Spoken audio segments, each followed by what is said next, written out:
اپنی بیٹی دینے کی عوض اللہ مجھے بھی جنت دے دے گا۔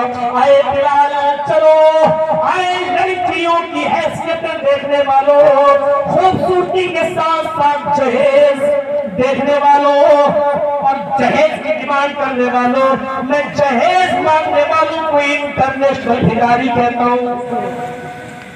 میری پرانی تقریریں یوٹیوب پہ پڑی ہوئی ہے، سن لو، میں انٹرنیشنل بھکاری کہتا ہوں۔ تم سے اچھا تو وہ بھکاری ہے جو سڑکوں پر، روڈ پر لنگڑا ہے، لولا ہے، اپاہج ہے اور اندھا ہے اور بھیک مانگتا اللہ کے نام پر دے دو۔ 10-20 روپے دینے میں اچھا لگتا ہے، بیچارہ کمانے کے لائق نہیں ہے، اپنے بیوی بچوں کا پیٹ پالے گا، 10-20-50 روپے دینے میں اچھا لگتا ہے۔ اس کو کون سی بیماری ہے؟ یہ کون سا لنگڑا لولا ہے جو کہہ رہا ہے ایک ماروتی کار دے دو، ایک 4 ویلر دے دو، ایک ہمیں بائک دے دو، پلسر دے دو، اور اپنے بیٹے کے نام پر مانگ رہا ہے۔ ایمانداری کے ساتھ فیصلہ کرنا۔ آئے نوجوانوں، اور ابھی وہ ماں باپ تو بوڑھے ہو چکے ہیں جن کے بیٹوں کے رشتے لگے ہیں اور جو جہیز مانگ رہے ہیں، سوچ لینا ان دونوں میں اندھا لنگڑا لولا جو اللہ کے نام پہ مانگتا وہ بڑا بھکاری ہے، یا تو جو اپنے بیٹے کے نام پر مانگتا ہے تو بڑا بھکاری ہے؟ ان دونوں میں سے سب سے بڑا انٹرنیشنل بھکاری کون ہے؟ یہ فیصلہ کر کے اٹھنا یہاں سے، یہ فیصلہ کر کے اٹھنا یہاں سے کہ انٹرنیشنل بھکاری کون ہے۔ نام رکھ دیا، گفٹ ہے، سب اپنی بیٹی کو دیتا ہے۔ شراب کا نام دوا رکھ دو، شراب کا نام دوا رکھ دینے سے اس کی حیثیت نہیں بدل جاتی ہے۔ دہیج اور بھیک کا نام آپ گفٹ رکھ دو، بیٹی کو نذرانہ رکھ دو، بیٹی کو گفٹ رکھ دو، نہیں چل سکتا۔ بڑا متقی ایک آدمی لگ رہا تھا بیچارہ، ہم سے مسئلہ پوچھنے آیا تھا ہمارے اٹاوا میں، روزے کی حالت میں وضو بنا رہا تھا اور وضو کے بعد آیا، کہنے لگا مولانا صاحب وضو بناتے وقت ایسا لگتا ہے جیسے کوئی حلق میں پانی رہ گیا، زبان رہ گیا۔ اب کلہ کریں گے تو زبان پہ تو تھوڑا سا رہ ہی جاتا ہے نا، وہ پانی آپ اب آپ زبان دانتوں سے تو ایسا نہیں کرتے نا، کر کے تو نہیں کرتے ہیں، اب کلہ کر لیا، اب جو زبان پر پانی جو تھوڑا سا چپکا رہ گیا، اگر وہ تھوک کے ساتھ اندر چلا جائے تو روزے پہ فرق تو نہیں پڑتا۔ میں نے اس کی طرف غور سے دیکھا، دیکھنے کے بعد کہا بیٹا کل جمعہ ہے وہاں آ جانا خطبہ سننے کے لیے۔ سب کو معلوم ہے، کسی کو میں نے بتایا نہیں، دوسرے دن وہ میرے سامنے آ کر ادھر ادھر کہیں چھپ کے بیٹھ گیا، لیکن آیا تھا۔ میں نے کہا آج لوگ تقوی کی اس بلندی پر فائز ہیں جو کلہ کرتے وقت پوچھ رہے ہیں کہ حلق کے اندر اگر زبان سے تھوک کے ذریعے پانی کا قطرہ اندر چلا جائے تو روزے پر فرق تو نہیں پڑ جاتا۔ یہ وہ لوگ ہیں جو اپنی بیٹیوں کا حق مارے بیٹھے ہیں اور اپنی وراثت میں سے اپنی بہنوں کا حق مارے بیٹھے ہیں، جن کی بہنیں شکایت لے کر مولانا جرجیت کے پاس آئی ہیں کہ بھائی نے اپنی وراثت میں سے ہمیں حصہ نہیں دیا، اور ان کے بیٹے اور ان کا باپ کے بارے میں شکایت کی میرے باپ نے میری شادی کر دی لیکن وراثت میں حصہ نہیں دے رہا ہے۔ یہ وہ لوگ ہیں جو وراثت میں حصہ مارا بیٹھا ہے بھائی بہن کا، باپ اپنی بیٹی کا، اور وہ پوچھ رہا ہے، تقویٰ دیکھو، وہ پوچھ رہا ہے۔ عبداللہ ابن عمر سے کسی نے پوچھا تھا خانہ کعبہ پر کہ اگر ہم حلق میں اگر کوئی مچھر چلا جائے تو اس سے روزہ تو نہیں ٹوٹ جاتا، تو حضرت عبداللہ ابن عمر نے کہا جن کے ہاتھ حضرت امام حسین کے خون سے سنے ہوئے ہیں آج وہ پوچھ رہے ہیں کہ مچھر کو کھا جانے سے روزہ تو نہیں ٹوٹ جاتا ہے، یعنی مچھلیاں کھا گئے ہیں، نگل گئے ہیں، پوچھ رہے ہیں کہ مچھر کھانے سے روزہ تو نہیں ٹوٹ جاتا ہے۔ یاد رکھنا آپ کا دہیج، آپ کا جہیز آپ کو آپ کی زمین و جائیداد کی وراثت سے بیٹی کو محروم نہیں کر سکتا ہے۔ قیامت کے دن آپ کو حساب و کتاب دینا ہوگا، چاہے آپ ایک کروڑ کا